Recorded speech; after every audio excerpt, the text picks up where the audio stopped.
সংগ্রামী ভাই বন্ধুগণ, 5ই আগস্টের ঐতিহাসিক বিপ্লবের পরে আমরা দেখেছি অন্তর্বর্তীকালীন সরকারের প্রধান উপদেষ্টা তার মামলাগুলো থেকে মুক্তি নিয়েছেন।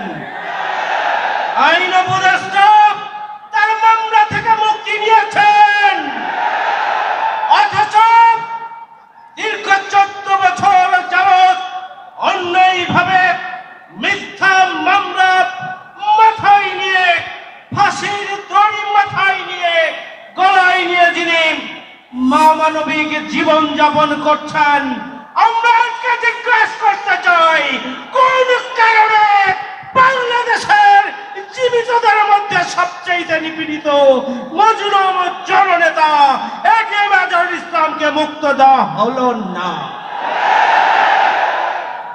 আমরা জানতে চাই এর পিছনে কোন ষড়যন্ত্র রয়েছে।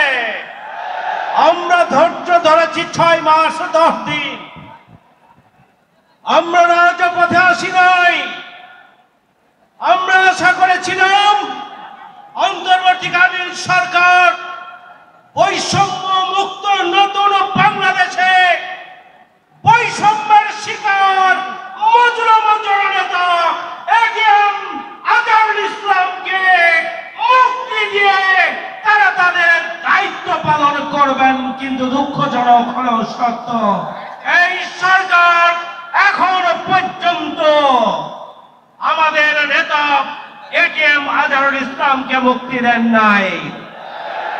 আজকের এই সমাবেশ থেকে আমরা অবিলম্বে এটিএম আজহারুল ইসলামের মুক্তি চাই। আমরা জামাত ইসলামী বাংলাদেশের নিবন্ধন আমরা ফিরে পেতে চাই।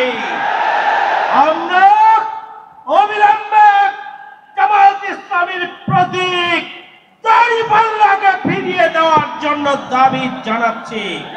আর যদি দাবি মানা না হয়, আমরা বিগত 15.5 বছর যাবৎ চরম নির্যাতন নিপীড়নের মধ্যেও আমরা রাজপথে ছিলাম, বাংলাদেশকে মুক্ত করার জন্য আমরা ভূমিকা পালন করেছি।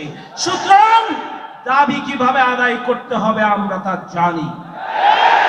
সংগ্রামী ভাই বন্ধুগণ, এ পর্যায়ে আপনাদের সামনে বক্তব্য রাখছেন আজকের এই ঐতিহাসিক জনসমুদ্রের সংগ্রামী প্রধান অতিথি